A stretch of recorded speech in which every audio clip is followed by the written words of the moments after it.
وہ ویسے ہی ہو گیا جیسے ہم ہیں.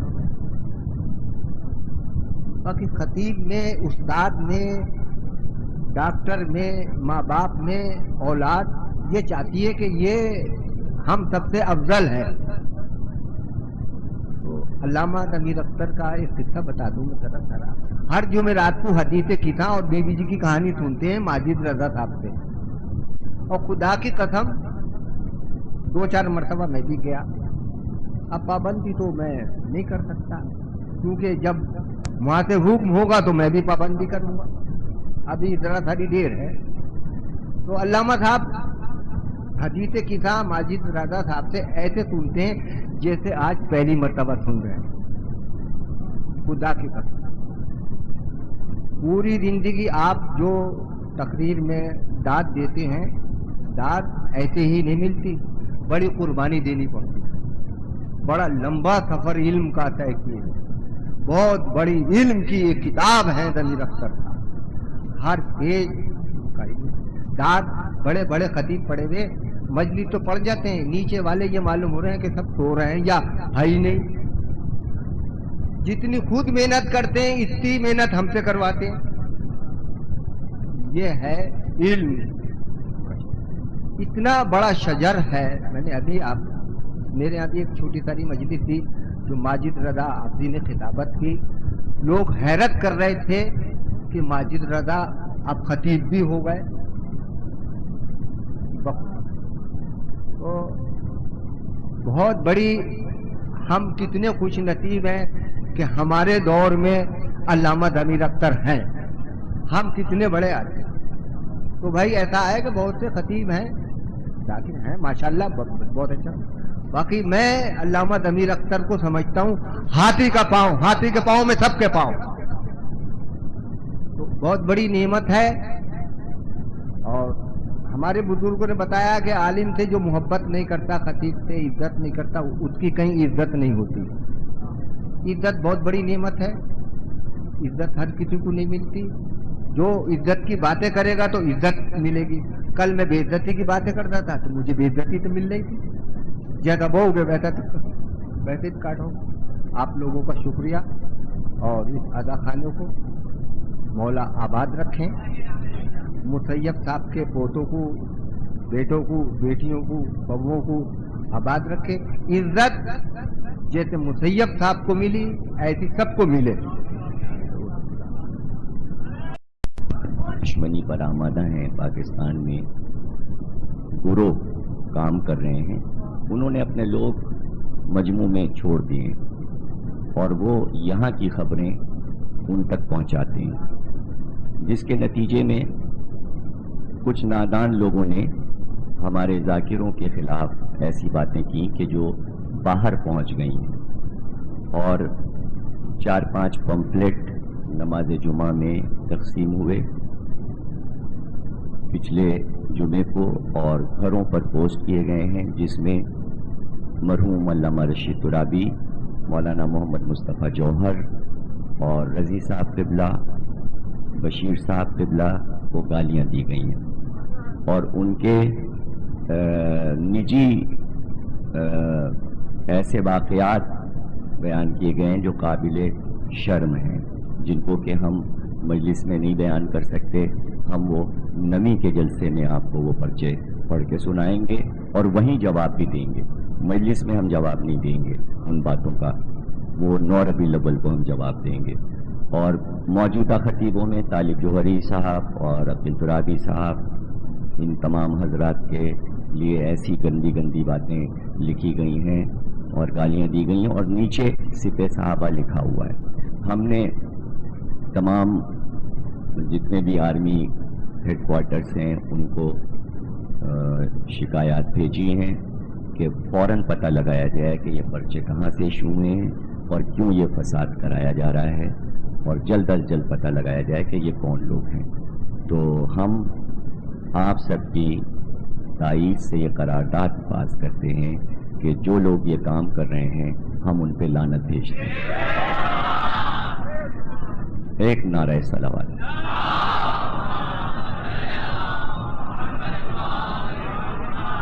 مطلب میں بھی اس میں شامل ہوں، میں نے اپنا نام نہیں لیا لیکن میں بھی شامل ہوں۔ تو 5 طریقے کے پرچے آئے ہیں، مختلف اوقات میں ڈاک سے پہنچائے گئے ہیں، جن جن کے پتے معلوم ہوئے وہاں امام باڑوں کو پوسٹ کیے گئے ہیں، اور جو شیعہ کتابوں کی دکانیں ہیں ان سے رپورٹ ملی ہے کہ ان کو پوسٹ کیے گئے ہیں۔ تو ہم آپ سے ایک اپیل یہ کریں گے کہ اس طرح کے پرچے جہاں بھی آپ کو ملیں، بجائے اس کے کہ آپ دوسرے کو پڑھوائیں یا اس کا ذکر کریں، فوراً جلا دیں، فوراً اس میں آگ لگائیں، اس لیے کہ یہ عزاداری کے خلاف ایک سازش ہے۔ امام حسین کا معاملہ جہاں آ جائے اس کو آگ دکھا دیں، اور بالکل نہ بتائیں کہ ہمارے پاس کیا ہے، اس لیے کہ اسے پڑھوا کے آپ نئی نسل کو ایک دوہرائے پہ کھڑا کر دیں گے، اس لیے اس کی بالکل خبر نہ کریں۔ ہمارا ایام عزا ساتھ خیریت کے ماشاءاللہ سے گزر گیا، کل کا دن ہے، انشاءاللہ ہم امن کے ساتھ یہ جلوس مارٹن روڈ لے کے جائیں گے۔ آپ ظاہر ہے کہ ہمیشہ ایک پرامن قوم ہے، اور کل بھی ہم اپیل کریں گے کہ ہماری طرف سے کبھی کوئی شر کی بات ہماری قوم کا کوئی فرق نہیں کرتا، اور مجالس میں بھی ہم احتیاط برتتے ہیں، اور ہم اہل سنت والجماعت بھائیوں کو اپنا بھائی سمجھتے ہیں۔ ہم نے کبھی یہ کوشش نہیں کی کہ کوئی ہم سے دور جائے۔ مجلس کا دروازہ بند نہیں رہتا، کھول دیا جاتا ہے کہ یہاں پر جس کا دل چاہے وہ آ کے دیکھ لے کہ کیا باتیں ہو رہی ہیں، ہم کچھ چھپا کے باتیں نہیں کرتے۔ ابھی ماجدہ آبی نے کہ زنگی پوری کا جو قطع پڑا تو بس اب میرا مزاج ہی بدل گیا، وہیں سے شروع کر رہا ہوں۔ وَمِنَ النَّاسِ مَن يَشْرِي نَفْسَهُ ابْتِغَاءَ مَرْضَاتِ اللَّهِ وَاللَّهُ رَءُوفٌ بِالْعِبَادِ۔ مردان خدا میں کچھ ایسے بھی ہیں رجل، مرد کہ جو اپنے نفس کو اللہ کی راہ میں بیچ دیتے ہیں اور اللہ کی مرضیاں خرید لیتے ہیں، تو ایسے ہی لوگوں پہ تو اللہ مہربان ہے۔ بات ہے نفس کی، اور آیت یہ بتا رہی ہے کہ یہ آج کے اکنامکس کے اصول کے تحت کوئی تجارت ہوئی تھی اور قرآن نے اس کا ذکر کیا، یعنی کوئی سودا بکا تھا اور اس کی قیمت دی گئی۔ سودے کا اندازہ قیمت سے ہوا کہ قیمت بہت بھاری ادا کی گئی، نفس بکا، اللہ نے مرضیاں دے دی۔ جب اللہ خود ہی اعلان کر رہا ہے کہ ہم نے اپنی مرضیاں بیچی، برابر کا سودا ہوا ہے، تم نفس بیچو، ہم اپنی مرضیوں کی بارش کرتے ہیں۔ سوال یہ ہے کہ جو یہ کہے الحمدللہ رب العالمین، میں عالمین کا رب ہوں، تو کیا وہ تھوڑی سی دے گا اور سب روک لے گا؟ بھئی وہ تو جب رحمت برسانے پہ آتا ہے تو خشک زمین پہ بھی برستی ہے، بنجر پہ بھی برستی ہے، چراگاہوں میں بھی، شہروں میں بھی، صحرا میں بھی، سمندر پہ بھی۔ وہ جب رزق دینے پہ آتا ہے تو فرعون کو بھی دیتا ہے، نمرود کو بھی دیتا ہے، شداد کو بھی دیتا ہے، حامان، یعنی وہ بخیل نہیں ہے، وہ کوئی چیز روکتا نہیں ہے، بلکہ جو ہوتا ہے سب دیتا جاتا ہے۔ تو یہ طے ہو گیا کہ جتنی مرضیاں تھی سب دے دی، سب دے دی۔ جب سب دے دی تو جو اس کی مرضی۔ اب سوال بس ایک بڑا نازک سا ہے کہ جب تو نے سب دے دی اپنی مرضیاں، تو اب ان کو استعمال کرنے کا تجھے اختیار ہے یا نہیں، یہ بتا دے۔ اگر تو نے خود استعمال کی ان میں سے لے کے، تو پھر اس بندے کا تو قرضدار ہو جائے گا، عاریتاً مرضیاں تجھے اس سے مانگنی پڑیں گی۔ نہیں سمجھ رہے ہیں کچھ لوگ؟ میرے پاس فرض کیجئے یہ عقیق ہے بہت قیمتی، مثلا سمجھئے 10,000 روپے کا ہے، تو رسالہ صاحب نے کہا یہ بیچ ڈالیے۔ میں نے کہا میں تو 10,000 لوں گا۔ رسالہ صاحب نے 10,000 روپے نکالے مجھے دے دیے۔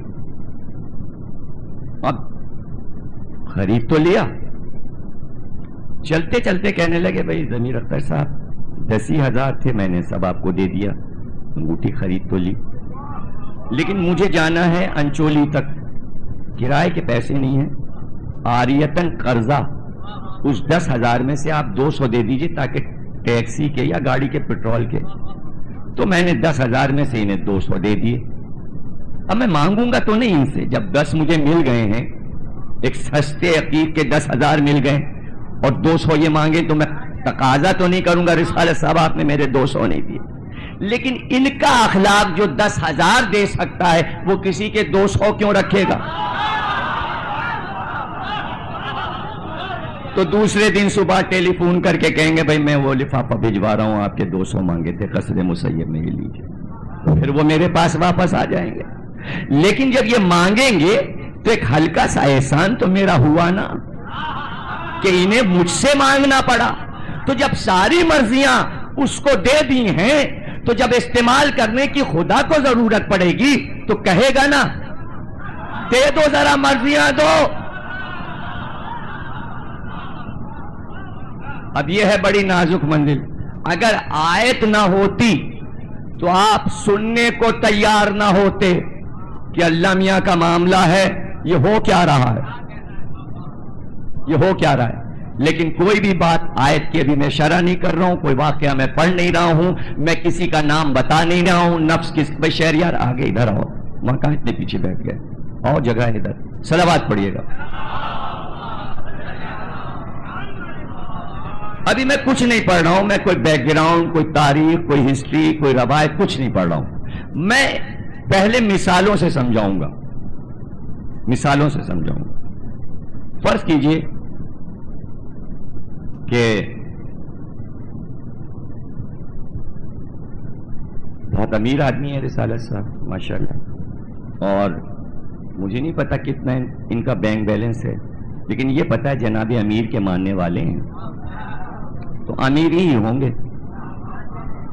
تو اب جو کچھ کہوں آپ کی مرضی ہے, سچ سمجھ لیجئے گا ان کے بارے میں یا جھوٹ. لیکن میں قصہ ان کا سنائے دیتا ہوں, سنا ہے میں نے, میں سنائے دیتا ہوں.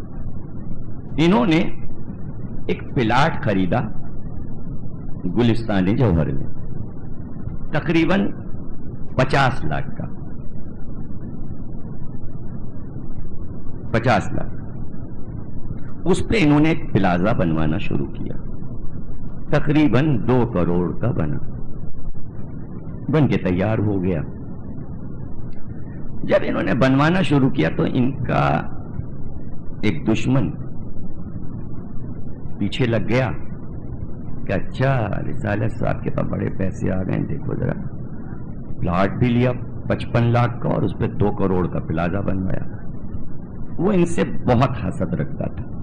اس نے طے کیا کہ میں اس پلازا میں چپکے سے ایک دن آگ لگوا دوں گا یا بم رکھ دوں گا, خدا نہ کرے.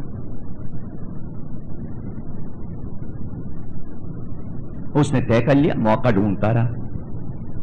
اتفاق سے جب پلازا بن کے تیار ہوا تو گورنمنٹ پاکستان کے کچھ لوگ ان کے پاس آ گئے, کہنے بھائی رسالت صاحب یہ پلازا آپ بیچیں گے؟ ان کا بیچیں گے. آپ کیا کریں گے؟ کہنے اس میں ہم ایک سائیڈ میں پوسٹ آفس بنائیں گے جو کہ یہاں نہیں ہے علاقے میں, اور کوئی بینک نہیں ہے تو یہاں حبیب بینک کی برانچ کھلے گی. کہنے اچھا کیا قیمت لیں گے آپ؟ کہنے لگے ہم تو اب 5 کروڑ لیں گے, زمین کی قیمت بڑھ گئی ہے. ان کا ٹھیک ہے, کانٹیکٹ ہو گیا, لیجئے دستخط ہو گئے, یہ چیک ہے, آپ جا کے نیشنل بینک سے 5 کروڑ روپے نکلوا لیجئے. بلڈنگ گورنمنٹ کی ہو گئی. رسالت صاحب آرام سے جا کے گھر پہ سو گئے کہ بھئی ہم نے 5 کروڑ کی بلڈنگ بیچ دی. وہ دشمن جو لگا ہوا تھا ایک دن گیا اور اس نے بلڈنگ میں آگ لگا دی. حبیب بینک کھل چکا تھا, ڈاکخانہ کھل چکا تھا, وہ یہ سمجھ آئے بلڈنگ ہے رسالت صاحب. اس نے لگا دی آگ.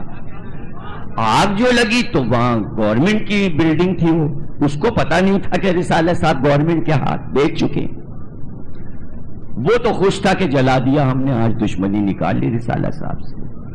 آگ جو لگی تو فائر بریگیڈ یہ اور وہ تو آئی جی ڈی آئی جی اور کمشنر اب پورا، اور پھر پبلک مجمع دیکھنے والا، دشمن بھی چھپ کے دیکھ رہا ہے تماشا۔ اب وہ یہ نہیں دیکھ رہا ہے کہ بلڈنگ جل رہی ہے، کیا ہو رہا ہے، پولیس آئی ہے، آرمی آئی ہے، وہ ڈھونڈ رہا ہے رسالت صاحب تاکہ میں تاثرات ان کے چہرے کے دیکھوں کہ ان پہ گزری کیا اتنی قیمتی بلڈنگ جو جلی ہے۔ تو اس نے جو دیکھا تو رسالت صاحب کھڑے مسکرا رہے ہیں۔ اب وہ بڑا حیران ہو رہا ہے، یہ مسکرا کیوں رہے، مسکرا کیوں رہے؟ بعد میں پولیس نے پتہ لگا لیا اور مجرم پکڑا گیا۔ جب مجرم پکڑا گیا تو اس سے پوچھا گیا بھائی تو نے آگ کیوں لگائی؟ کہا ہم رسالہ صاحب سے دشمنی رکھتے تھے، ان کی بلڈنگ جلا دی۔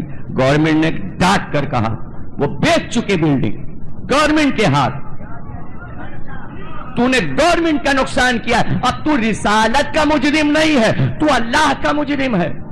ارے میں کیا کہہ گیا، تو رسالت صاحب کا مجرم نہیں ہے، تو حکومت پاکستان کا مجرم ہے، سزا حکومت دے گی، رسالت نہیں دیں گے۔ نفس بک چکا تھا شب ہجرت، دشمن پیچھے لگا تھا کہ نفس کو منقطع کر دے، نفس کٹتے رہے اور مسکراتے رہے۔ دشمن سمجھتا رہا کہ ہم نے علی کے نفس کو قطع کیا، حسین کو قتل کیا، وہ تو اللہ کا نفس کٹا تھا۔ اللہ نے کہا مجرم تو یزید، مجرم تو ہمارا ہے، مجرم کو ہم پکڑیں گے۔ اب مجرم حسین کا نہیں ہے، مجرم علی کا نہیں ہے، مجرم حسن کا نہیں ہے، مجرم تو اللہ کا ہے۔ اللہ نے اس لیے یہ اہتمام کیا کہ رات میں نفس خرید لو، اس لیے کہ تمہارا نفس ہمارا بن جائے اور مرضیاں بن جائیں تمہاری۔ نوٹ آ گئے رسالت صاحب کے پاس،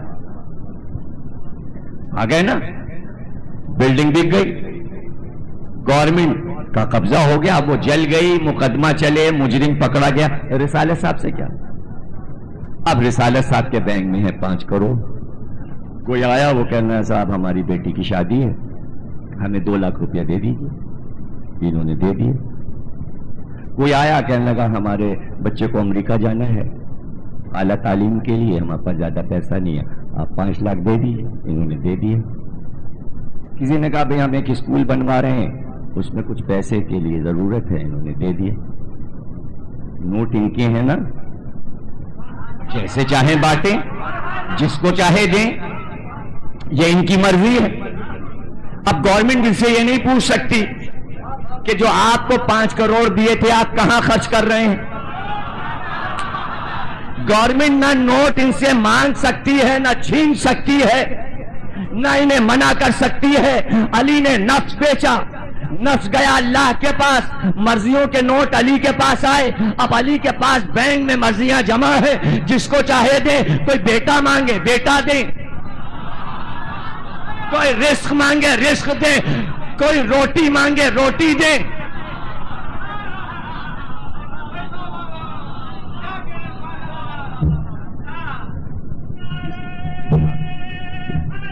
ادھر کوئی علی عباس صاحب جو بیٹھے ہیں ادھر، تو ان کے بھائی کی بہت طبیعت خراب ہو گئی ایک دم، تو جو علی عباس صاحب یہاں بیٹھے ہیں ان کی بہن باہر ان کا انتظار کر رہی ہیں، مجھے گزارش ہے کہ وہ باہر تشریف لے جائیں۔ علی عباس صاحب، کوئی ڈاکٹر علی عباس صاحب ہیں، پہنچ گئے، درود بھیج دیجیے محمد و آل محمد۔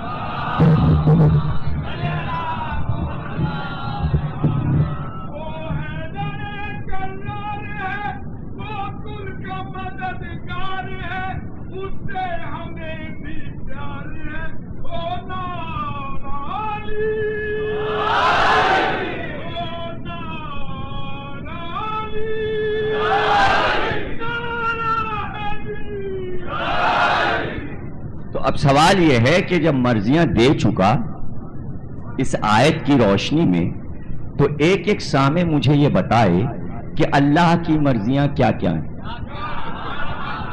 کوئی گن سکتا ہے؟ کسی کتاب نے, کسی عالم نے, کسی راوی نے, کسی پیغمبر نے گن کے بتائیں؟ ارے اس کی صفات کہیں گنتی میں آتی تو مرضیاں کیسے گنتی میں آ سکتی؟ تو اب اللہ کی مرضی جو مجھے یاد آئیں گی وہ میں بتا دوں, اور کتنی مجھے یاد ہوں گی. اللہ کی مرضی ہے کہ زلزلہ آئے, اللہ کی مرضی ہے زلزلہ آئے, اور کراچی میں ہلکا سا آئے, گجرات میں بہت بڑا سا آئے. مرضی ہے آئے رک جائے. اللہ کی مرضی ہے گجرات سے طوفان اٹھے, کراچی کی طرف آئے اور پھر واپس چلا جائے. اللہ کی مرضی ہے.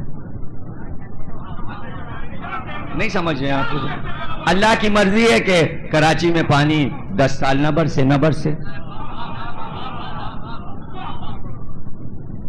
اللہ کی مرضی ہے نیو یارک میں خوب برف گرے. اللہ کی مرضی ہے رات کو ستارے نکلیں, مرضی ہے نہ نکلیں. اللہ کی مرضی ہے سورج میں آدھا گہن لگے, پورا گہن لگے. اللہ کی مرضی ہے سورج مشرق سے نکل رہا ہے, مغرب سے نکالے. اللہ کی مرضی ہے, وہ کر سکتا ہے, اسے قدرت ہے. اللہ کی مرضی ہے ستاروں کو زمین پہ اتار دے. اللہ کی مرضی ہے چاند کو توڑ کے 2 ٹکڑے کر دے. ستارے ٹوٹتے ہیں تو چاند بھی ٹوٹ سکتا ہے, پھر بعد میں جوڑ بھی دے. اس کی مرضی ہے. یہ سب اس کی مرضیاں ہیں. جبریل ادھر جائیں اب ادھر آ جائیں. اللہ کی مرضی ہے ملک الموت کو روک لے. اللہ کی مرضی ہے بھیج دے. اللہ کی مرضی ہے کہ کسی کی روح قبض کرنے جا رہا ہو اور پھر اس کے بعد کہے نہیں ہم نے روک لیا. اللہ کی مرضی ہے کہ ابراہیم سے یہ کہے کہ بچے کو ذبح کرو, پھر اپنی مرضی بدل دے, دمبے کو بھیج دے, اسماعیل کو بچا لے. اللہ کی مرضی ہے سلیمان کو ملک عظیم دے, تخت اڑتا ہوا دے, چاہے تو واپس لے لے. اللہ کی مرضی ہے موسیٰ کا عصا اژدہا بن جائے, پھر بعد میں عصا بن جائے. اللہ کی مرضی. اللہ کی مرضی ہے نوح کی قوم پہ عذاب آئے لیکن نوح اور ان کی آل بچ جائے, کشتی بنا دے اللہ. اللہ کی مرضی ہے آدم کو جنت سے نکال دے. اللہ کی مرضی ہے ان کو پھر زمین پہ بسا دے, ان کی سب چیزیں واپس کر دے. اللہ کی مرضی ہے کہ عیسیٰ صلیب پہ چڑھ رہے ہوں اور عیسیٰ اللہ کو ایلی ایلی کر کے پکار لیں, اللہ انہیں بچا کے چوتھے آسمان پہ لے جائے. اللہ کی مرضی ہے. یعنی جب سے اس کی مرضیاں خلق ہوئیں اور قیامت تک کی مرضیاں جتنی آپ گن سکیں نفس خرید کر علی کو دے دیں. اب علی چاہیں تو آدم کی توبہ میں آئیں, علی چاہیں تو نوح کی کشتی بچائیں, علی چاہیں تو سکندر ذوالقرنین کی دیوار بنائیں, علی چاہیں تو موسیٰ کے عصا کو اژدہا بنائیں, علی چاہیں تو عیسیٰ کو چوتھے آسمان پہ لے.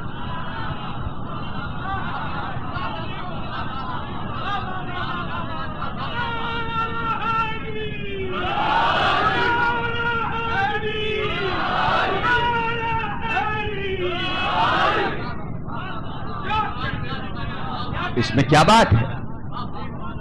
آیت قرآن سے نکل نہیں سکتی.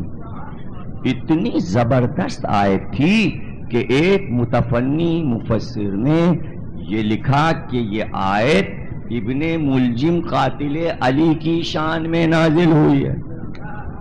دیکھیے دشمن علی کہاں تک جاتی. اس نے اللہ کی راہ میں نفس بیچا تھا اور اس نے اللہ کی مرضی لی تھی, تو اللہ کی مرضی تھی کہ ابن ملجم کے ہاتھ سے علی قتل ہو جائیں. جہاں مفسر یہ لکھ رہا ہو اس کے جواب میں اگر ہم یہ کہہ رہے ہوں کہ اب اللہ کے جتنے کام ہیں سب علی کرتے ہیں تو ہمیں تو خوش ہونا چاہیے. بھائی وہ اتنی حد تک گیا کہ ابن ملجم کی شان میں اس آیت کو کر دیا, تو اب ہمیں کیا کرنا ہے؟ ہمیں تو پھر یہ بتا ہی دینا ہے کہ پوری خدائی کا نظام اللہ علی کو دے کے خاموش بیٹھ گیا ہے. بس ختم ہو گئی بات. خاموش تو وہ ہی ہے، بولا کہاں؟ کس نے اس کی آواز سنی ہے؟ اگر سنی ہے تو ہمیں بتا دے آواز کیسی ہے۔ ہاں بھائی وہ تو کہتا ہے آنکھ نہیں رکھتا اور دیکھتا ہوں، کان نہیں رکھتا اور سنتا ہوں، دہن نہیں رکھتا اور بولتا ہوں۔ آواز کسی نے نہیں سنی، کہاں سنی آواز؟ کہاں دیکھا کسی نے اللہ کو؟ تو اللہ نے چاہا کہ میں چھپا ہوا خزانہ تھا ظاہر ہو جاؤں۔ چھپا ہوا خزانہ اللہ کا پنجتن تھے، خزانہ سامنے آ گیا۔ اب جسے اللہ کو دیکھنا ہے محمد کو دیکھے، علی کو دیکھو، حسن کو دیکھو، حسین کو دیکھو۔ اس میں پریشانی کیا ہے؟ کیا اس میں شرک کیا ہو جاتا ہے کہ اگر اللہ کے سارے کام پنجتن کر رہے ہیں تو اس میں کسی کو کیا پریشانی ہو جاتی؟ جبریل کریں تو اعتراض نہیں، میکائیل کریں تو اعتراض نہیں، اسرائیل کریں تو اعتراض نہیں، اور پنجتن جو ان فرشتوں سے افضل ہیں وہ کریں تو اعتراض۔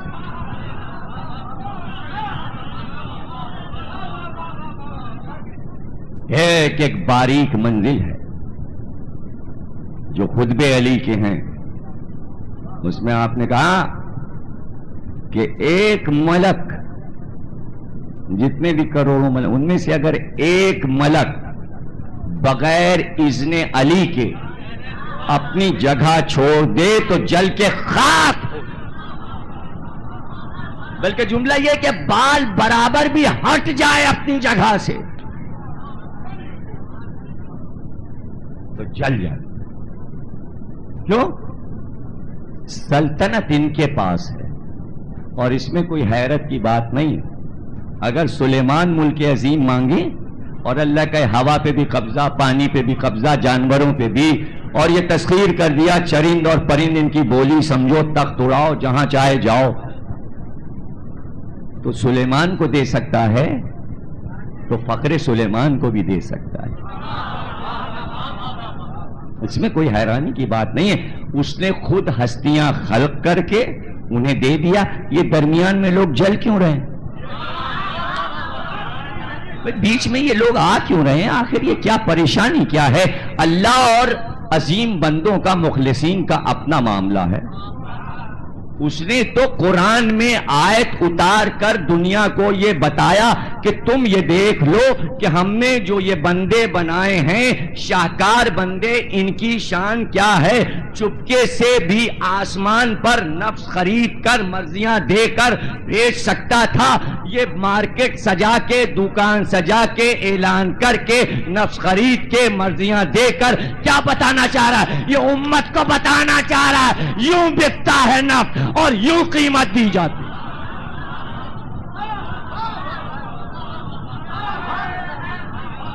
آیت اتار کے بتا، آیت اتار کے بتا رہا ہے، اور موقع ڈھونڈا اس نے ایسا کہ جو نازک ترین موقع یہ ہے۔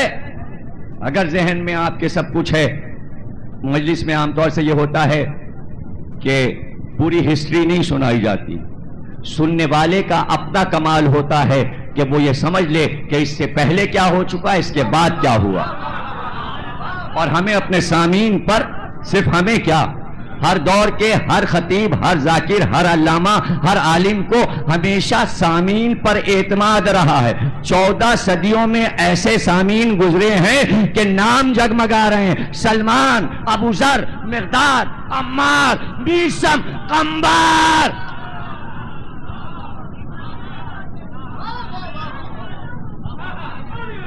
اور ہر امام اپنے سامعین سے یہ کہتا تھا کہ آج سے 1000 برس کے بعد جو سامعین آئیں گے وہ تم سے افضل ہوں گے۔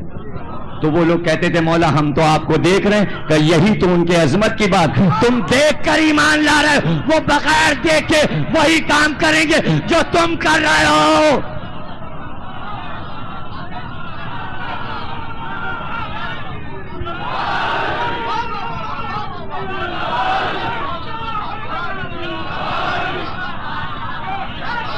ارے تم تو دیکھ رہے ہو، بنفس نفیس ہم موجود ہیں تمہارے سامنے، تو تمہیں یقین ہے کہ ہم ہیں، ہم پردے میں ہوں گے، اور ان کو یہی یقین ہوگا جو تمہیں ہے، تو وہ تم سے افضل ہیں۔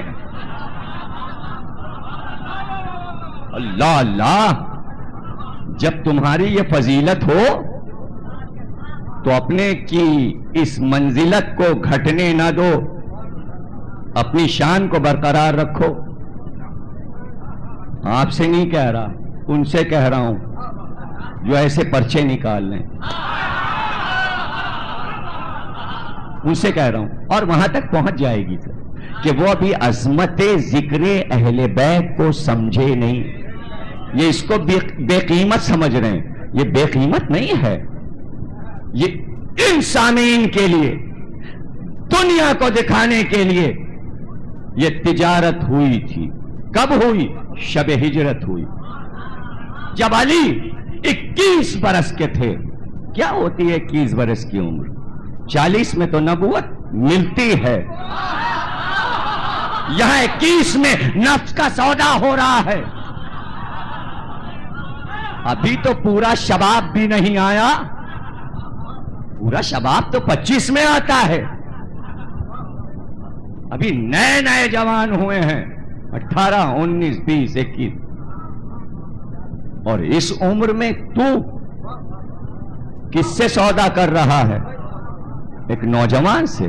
کہ تم کیا جانو یہ نوجوان کیا ہے؟ اس نوجوان کی تمہیں قیمت ہی نہیں معلوم. جب تک اس کو نہ بھیج دیا تب تک ہم نے ان کو نبوت نہ دی. تم کیا جانو اس نوجوان کی قیمت کیا ہے؟ کیا آدم عالم نہیں تھے؟ تھے. کیا نوح عالم نہیں تھے؟ تھے. کیا ابراہیم عالم نہیں تھے؟ تھے. کیا موسیٰ عالم نہیں تھے؟ تھے. کیا عیسیٰ عالم نہیں تھے؟ تھے. لیکن 1 لاکھ میں کسی نبی نے یہ نہ کہا میں شہر علم ہوں. یہ آخری نبی نے کیوں کہا میں شہر علم ہوں؟ تو اللہ نے آواز دی، اس لیے پہلے کسی نبی نے نہیں کہا کہ کسی کے پاس دروازہ نہیں تھا.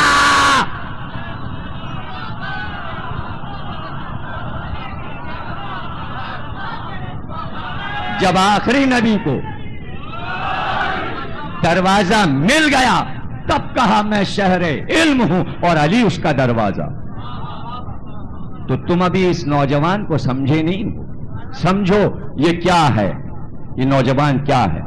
اللہ، قیامت کی راتیں، قیامت کی راتیں ہیں. ابو طالب اور جناب خدیجہ کی وفات کے بعد قیامت ہو گئی مکے میں. یعنی ایک ایک لمحہ بس یہ تھا کہ اب نبی قتل ہوا اور اب قتل ہوا. اس لیے کہ جب تک ابو طالب رہے اور جب تک خدیجہ رہی کسی کی مجال نہیں تھی کہ محمد کو آنکھ اٹھا کے دیکھ سکے. روب خدیجہ، ہیبت ابو طالب چھائی ہوئی تھی مکے والوں پر. تبھی تو بچ گئے. نہیں سمجھے آپ؟ یہی میں کہتا ہوں بیک گراؤنڈ معلوم رہنا چاہیے. محمد کے قتل کا پلان شب ہجرت کیوں بنا؟ ابو طالب کی زندگی میں کیوں نہیں بنا؟ یہ اب کیوں بنا؟ جیسے ہی ابو طالب کی وفات ہوئی پلان بن گیا. پلان آسان نہیں تھا. ایک اونٹ کسی کا قتل ہو جائے تو 2 صدی تک جنگ جاری رہتی تھی. یہ تو بنی ہاشم کے سردار کا مسئلہ تھا اور 2 بڑے قبیلوں میں سے ایک قبیلہ بنی ہاشم تھا اور سب کو معلوم تھا کہ ایک ایک فرد بنی ہاشم کا شجاع ہے. اگر ہم دشمنی مول لیں گے تو صدیوں لڑائی چلے گی، جو کہ اب تک چل رہی ہے.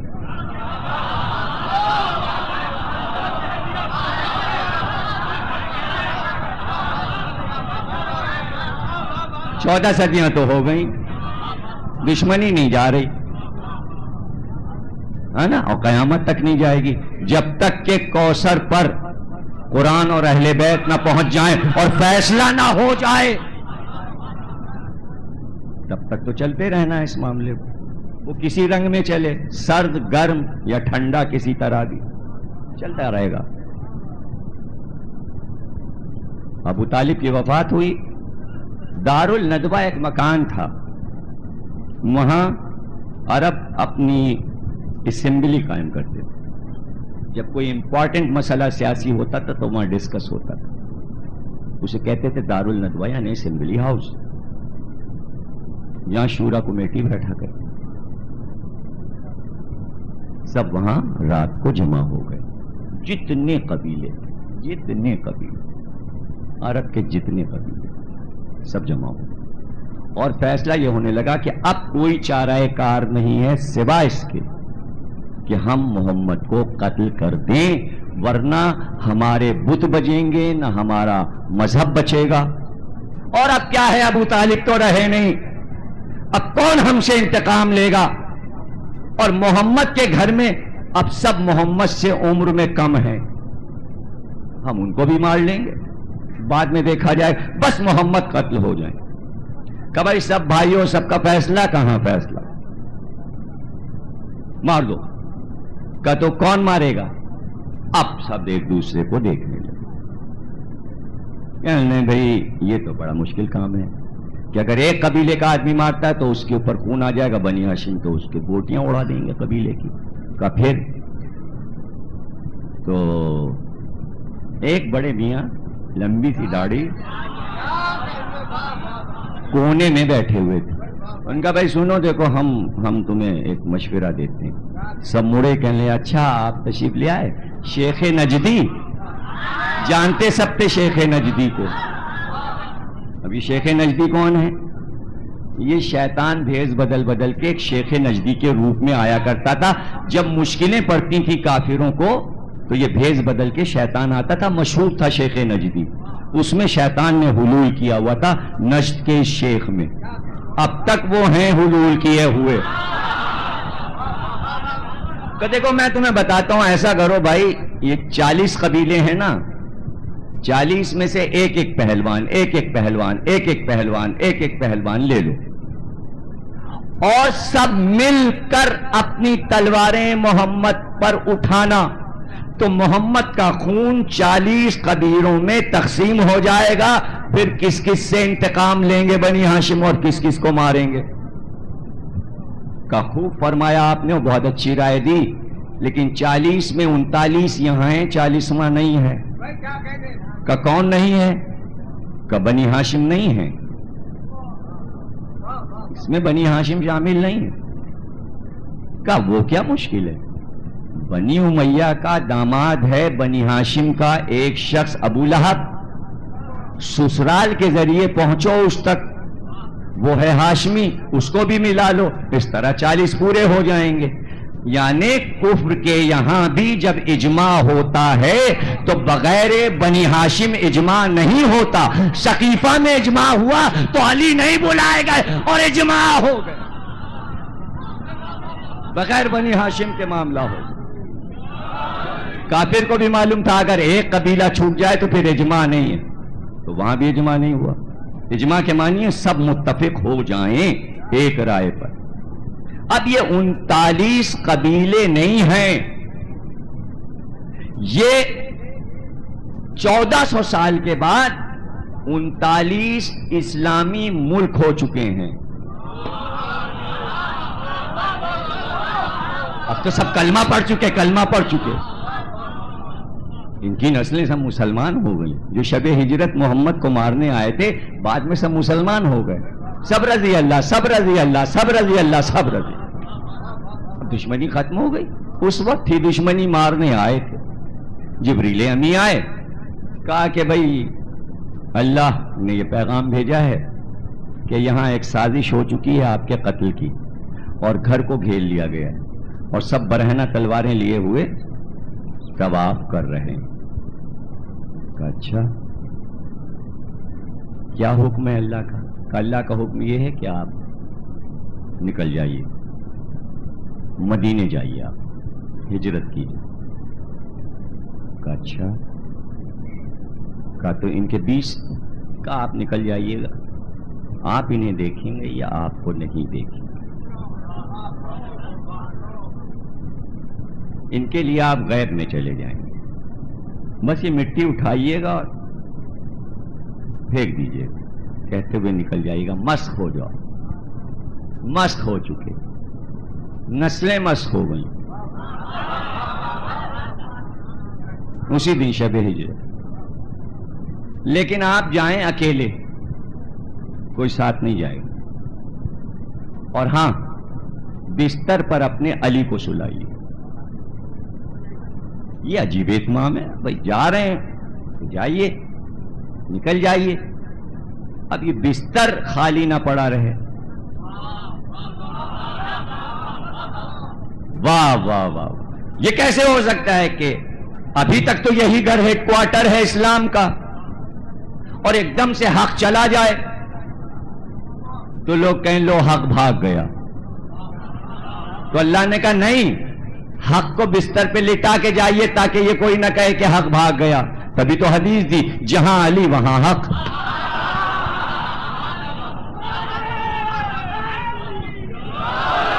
کہ بھائی علی یہ حکم ملا ہے مجھے یہ حکم ملا ہے کہ بستر پہ تم سو جاؤ اور ہم چلے جائیں. تو کہا کہ یا رسول اللہ, میرے سونے سے کیا آپ کی جان بچ جائے گی؟ کہاں بس سو جاؤ. بھائی کا لہجہ بھائی پہچانتا ہے, گود میں پلا ہے. ہاں بس سو جاؤ, ہاں بس سو جاؤ کا مطلب یہ کہ یہ جواب دے دیا کہ ہاں میں بچ جاؤں گا. علی کی جگہ کوئی اور ہوتا جو خندق میں تھے تو وہ یہ پوچھتے آپ تو جا رہے ہیں, رو رو کے پوچھتے کہ آپ تو جا رہے ہیں, یہ بتائیے 40 پہلوانوں کے بیچ میں بچ جاؤں گا کہ نہیں بچ جاؤں گا. علی نے کیا پوچھا, آپ کی جان بچ جائے گی میرے بستر پہ سونے سے؟ تو یہ نہیں کہا ہاں بچ جائے گی, کہ بس سو جاؤ. یہ بس سو جاؤ کیا ہے؟ یعنی کسی تیر چلانے والے کو اگر وہ ماہر نشانہ باز ہے تو اتنا یقین ہوتا ہے کہ تیر نشانے پہ بیٹھے گا کہ وہ تیر پھینک کر انتظار نہیں کرتا کہ نشانے کی طرف دیکھتا رہے کہ تیر جا رہا ہے, بلکہ ماہر نشانہ باز جو ہوتا ہے وہ تیر پھینک کر منہ موڑ لیتا ہے. اس کا مزہ آپ نہیں جان سکتے اس لیے کہ آپ کو تیر چلانا نہیں آتا. دیکھیں ہمارے بھائی آتے ہیں جے پور سے, یہ لیں گے مزہ. ان کے ملک میں ایک کتاب ہے مہا بھارت, جو ہندوؤں کی خاص کتاب, 7 زبانوں میں اس کا ترجمہ ہو چکا ہے. اس میں صرف یہ لڑائی دکھائی ہے کوروں کی اور پانڈو کی. پانڈو تھے 5, کورو تھے 100. میدان جنگ میں لڑائی ہوئی. پانڈو 5 بھائی تھے, 5 بھائیوں میں ایک بھائی ارجن تھا جو تیر چلانے کا اتنا ماہر تھا کہ دنیا میں ایسا تیر انداز نہیں گزرا. اور اس کے تیر چلانے کا انداز یہ تھا کہ ایک مچھلی بانس کے سرے پہ باندھی جاتی, چھوٹی سی مچھلی, اور بانس کے نیچے ایک تسلے میں پانی رکھا جاتا. وہ ہاتھ میں تیر کمان لیتا, یوں تیر کا رخ اوپر ہوتا, اور جھک کے مچھلی کی آنکھ دیکھتا اور تیر چھوڑ دیتا, اور مچھلی کی آنکھ سے پار ہو جاتا تیر. یہ ہے مہابھارت. کیوں بھائی میں نے صحیح کہا نا, واقعہ بالکل صحیح بتایا, مہابھارت میں ہے نا. اب یہ تو آپ سمجھ لیجئے انجیل, توریت اور زبور اور قرآن کے علاوہ میں نے مہابھارت اور رامائن بھی پڑھی ہے. حوالے تو دینے پڑتے ہیں نا بھائی, دلیلیں تو دینا پڑتی ہیں.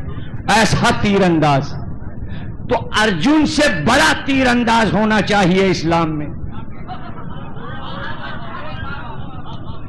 تو علی نے کہا کیا میرے سونے سے آپ کی جان بچ جائے گی؟ اب میں میر تقی میر کا ایک شعر پڑھتا ہوں. تھا اپنے نشانے پا کچھ اتنا بھرم ان کو, چٹکی سے تیر چھوڑا مٹھی سے کمان رکھ دی.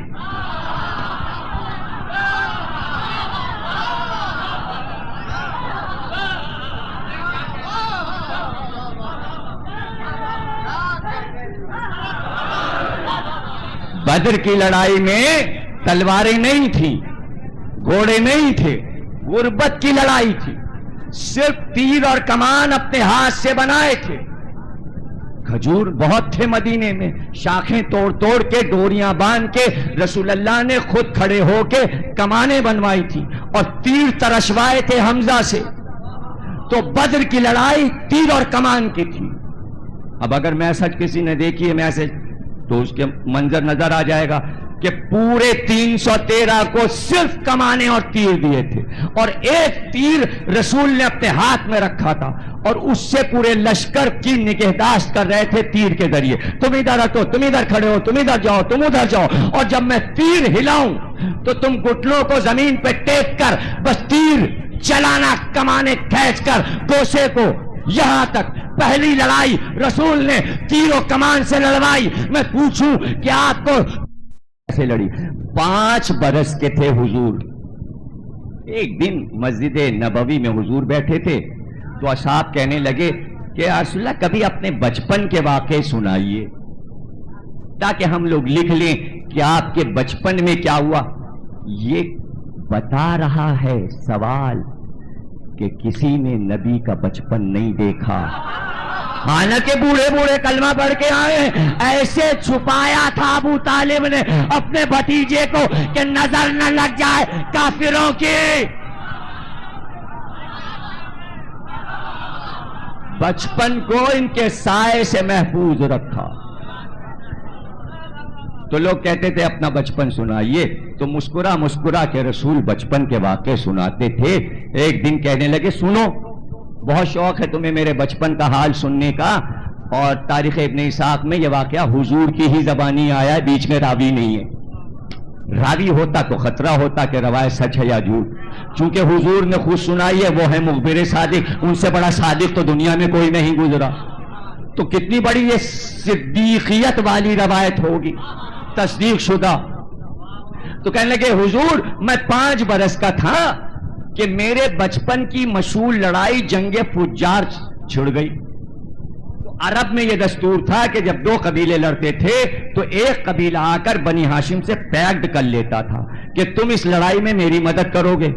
تو چونکہ ہمارے چچا اور باپ مل کر 12 بھائی تھے تو سب کو ناز تھا کہ جدھر یہ 12 بھائی ہو جائیں گے لڑائی جیت جائیں گے. تو اس وقت سردار تھے میرے چچا ابو طالب بنی ہاشم کے. فجار کی لڑائی میں قبیلہ ہماری طرف آیا اور کہا لڑائی چھڑ گئی ہے, آپ ساتھ دیجئے. اب سنا رہے ہیں رسول, کہنے میرے سارے چچا زرہ بختر پہن کے اور کھوت پہن کر اب سج کر, اور مجھے وہ منظر نہ بھولے گا کہ جب عبد المطلب کے سارے بیٹے سپاہیوں کی شان سے نکلے تو عجیب شان تھی کہ پورا مکہ دیکھنے آیا تھا کہ ایک ساتھ عبد المطلب کے 12 بیٹے چلیں گے گھوڑوں پہ بیٹھ کر.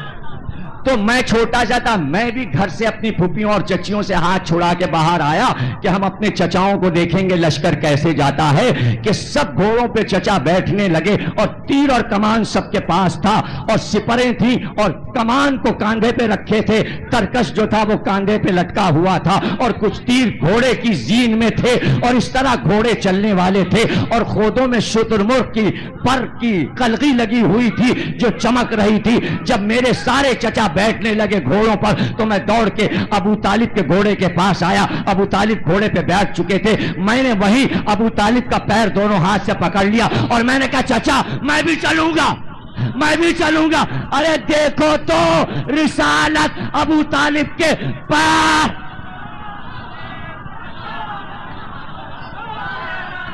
کیا ایمان کی بحث ہے.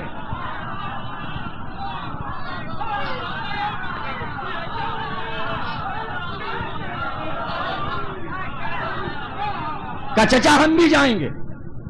چچا گھوڑے سے اتر آئے, کہا تم بہت چھوٹے ہو, لڑائی بڑی سخت ہے, محمد ہم تمہیں کیسے لے جائیں. ہم مچل گئے, ہم تو ابو طالب کے دامن سے لپٹ گئے. چونکہ چچا چاہتے بہت تھے اور ہماری ضد کو کوئی چچا ٹالتا نہیں تھا. ہم نے رونا شروع کر دیا کہ ہم اس لڑائی میں جائیں گے. کبھی کاہے کو 5 برس کا بچہ گیا تھا, کچھ نہیں سمجھ رہے ہیں آپ. محمد نے ایک لڑائی میں اپنے بچپن کو شامل کر کے بتایا کہ اگر حسین بچوں کو لے جائے تو اعتراض نہ, ہم چلیں گے. ابو طالب نے کہا اچھا چلو, تم کیا کرو گے؟ وہاں چل کے کہا ہم آپ کی مدد کریں گے. اب ابو طالب کو تو معلوم نہیں, چھوٹا سا بچہ جذبے میں کہہ رہا ہے, گھوڑے پہ بٹھا لیا. محمد کہتے ہیں مجھے گھوڑے پہ بٹھا لیا, میں چلا, لڑائی چھڑی. تو میرے سارے چچا ایک ساتھ ایک قطار میں کھڑے ہوئے اور تیرو کمان لے کر تیر پھینکنے شروع کیے، اور ہر چچا کے پاس کئی کئی ہزار تیر نیچے رکھے ہوئے تھے. تو اب ظاہر ہے کہ کمان سے ایک تیر پھینکنا پڑتا ہے تو مڑ کے دوسرا تیر اٹھانا پڑتا ہے. میں اپنے چچا ابو طالب کے پیچھے کھڑا ہو جاتا، ادھر ان کا تیر چلتا، ادھر میں تیر اٹھا کے دیتا. جب تک ابو طالب وہ تیر پھینکتے میں دوسرے چچا کا تیر دیتا. اس طرح میں دوڑ دوڑ کے سب کو تیر دیتا جا رہا تھا. بدر کی لڑائی محمد نے ابو طالب سے سیکھی. یہ تیر چلانا کہاں سے آیا؟ یہ تیر چلانا کہاں سے؟ اس لیے اپنا بچپن نبی نے یوں سنایا. تو جو تیر محمد اٹھا کے دیں وہ نشانے پہ کیوں نہ بیٹھے؟ تو شب ہجرت تو نشانہ تھا، کمان تھے رسول، تیر تھے علی. نشانہ تھا کفر. اب جو یہ تیر چلا تو بدر میں چلا، احد میں چلا، خندق میں چلا، خیبر میں چلا، حنین میں چلا، اور کفر کے سینے کو چھلنی کر گئے.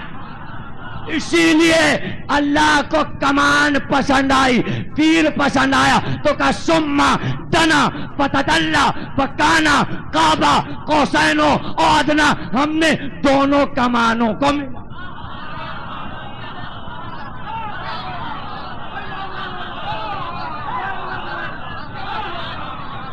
تیر و کمان کا راز.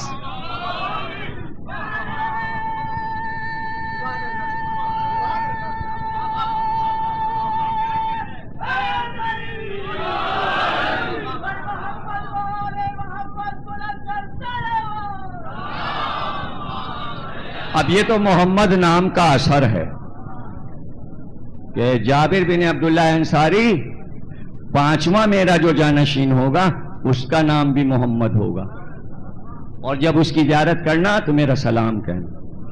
تو محمد نام کا اثر ہے. بوڑھے ہو چکے ہیں، ضعیف ہو گئے، اور شام کے دربار میں داخل ہو رہے ہیں، اور اس وقت وہ نشانے پہ تیر پھینک رہا تھا کمان سے. بادشاہوں کا یہ مشغلہ تھا. اب تو یہ پٹھانوں کا کھیل ہے، بچوں کو 2 روپے لے کے کھلواتے ہیں. پہلے کے بادشاہ کھیلا کرتے تیر پہ نشانے پہ. 200 تیر پھینک چکا تھا، ایک بھی تیر نشانے پہ نہیں لگا تھا. جھنجھلایا ہوا تھا. نشانہ جب نہ ملے، ٹارگٹ نہیں ملتا نا، تو آدمی کی شکست ہو جاتی. جھنجلایا رہتا، بوٹیاں نوچ رہا ہوتا ہے. ایسے میں میرا امام جیسے ہی پتا چلا وہ آ رہے ہیں تو مڑ کے کہنے لگا آپ کو تیر و کمان چلانا آتا ہے؟ کہا آتا تو ہے لیکن میں بوڑھا ہو گیا. یہ جوانوں کا ہتھیار ہے تیر و کمان. کہ نہیں شوق فرمائیے ذرا میں بھی دیکھوں آپ کا نشان. کہ اچھا تو کہتا ہے. یہ کہہ کے میرے 5ویں امام نے کمان اٹھائی. تیر ڈھیر تھے، تیر ڈھیر تھے. 145 تیر امام نے چلائے، لیکن پھر دنیا میں کسی نے اس طرح نہیں چلائے. ایک تیر پھینکا کمان سے، ابھی دوسرا پہنچا نہیں تھا کہ اس کے پیچھے چلا تیر، اور پہلے تیر کو چیرتا ہوا نشانے پر 2 حصوں میں تقسیم، پھر تیسرا آیا اس کو چیرا اور نشانے پر، پھر چوتھا، 5واں، 6واں، 7واں، لیکن اگلے تیر کو بیچ سے پھاڑ کے نشانے پہ جاتا تھا. آدھے ادھر ڈھیر ہو رہے تھے، آدھے ٹکڑے ادھر ڈھیر ہو رہے تھے، اور ہر تیر نشانے پہ پڑ رہا تھا. 145 پھینک کر مڑ کر کا بس یا اور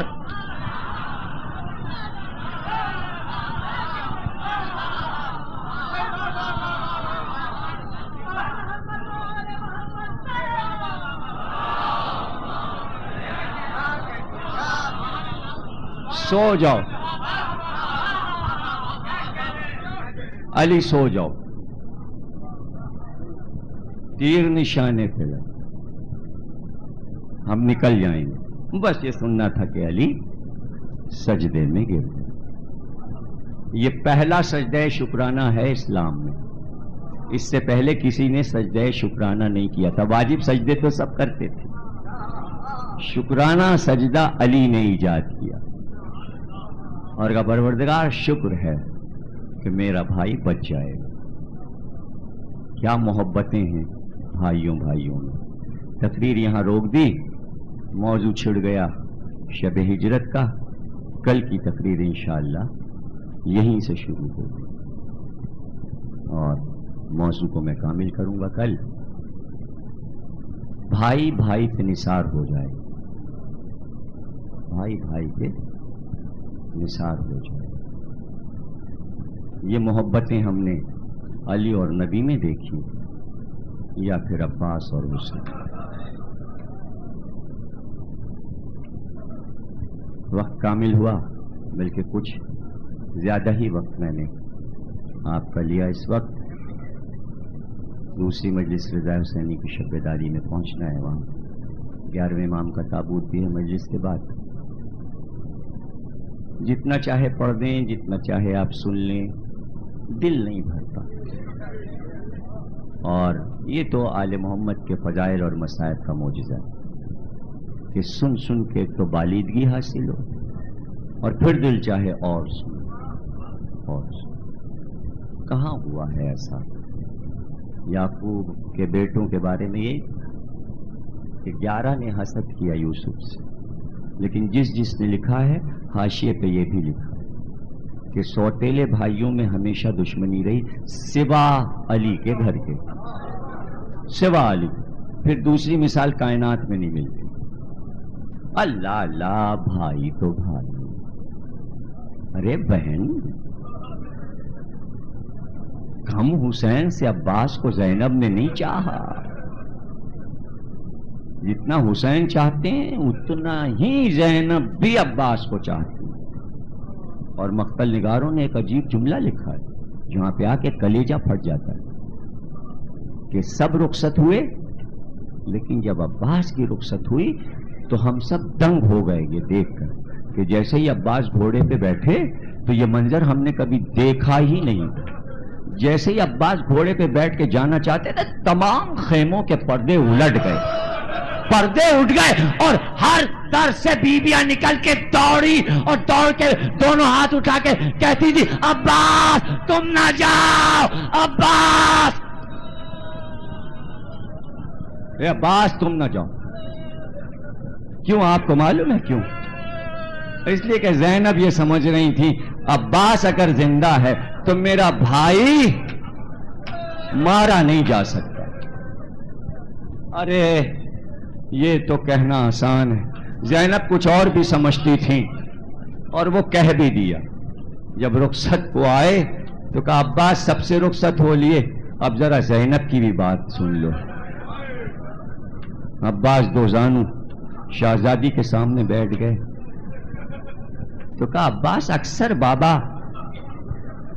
کوفے کے دور حکومت میں اکثر جب مجھ کو دیکھتے تو راتوں کو کہتے زینب رونا آتا ہے تجھے دیکھ کر, اے میری بیٹی تیرے بازو میں رسی باندھی جائے گی.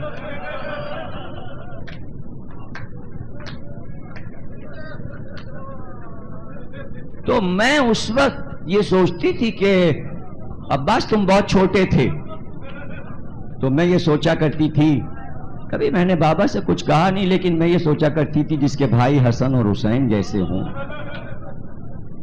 ان کی بہن کے بازو میں کس کی مجال ہے کہ رسیاں باندھے.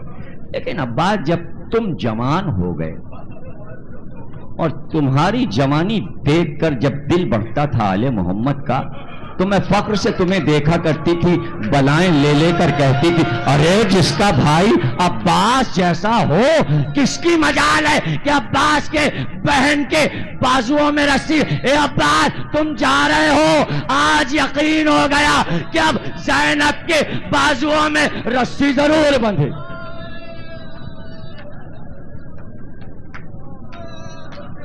بڑا گریہ کیا آپ نے, اور عباس کا ذکر ہے بھی ایسا ہی ذکر. اللہ اللہ, کل بھی میں نے تقریر ختم کی تھی حضرت عباس کے ذکر پر, اور اتفاق سے انچولی پہنچ کے حضرت عباس کی جنگ بھی پڑھنی ہے، بچپن کی فرمائش ہے بار بار، پرچے کل بھی آئے تھے، کل کی تقریر میں رہ گیا تھا، تو جوانی تو عباس کی ہم وہاں ابھی مجلس میں پڑھیں گے، لیکن 2 جملے کہہ کے تقریر کو ختم کر رہا ہوں، اور اس سے بڑے مقتل میں جملے ہمارے پاس ہماری نظر میں نہیں ہیں۔ جو آخری جملے کہہ رہا ہوں کہ حسین کی نظر میں عباس تھے کیا، بس یہ بتا کے تقریر میں نے ختم کی۔ شمر کہتا ہے، راوی ہے شمر، کہ ہم جب حسین کے سینے پر اپنے گھٹنوں کو رکھ کے بیٹھ گئے اور ہم نے چاہا کہ ہم خنجر گلے پہ رکھیں، تو ہم نے یہ دیکھا کہ حسین کے ہونٹ ہل رہے تھے۔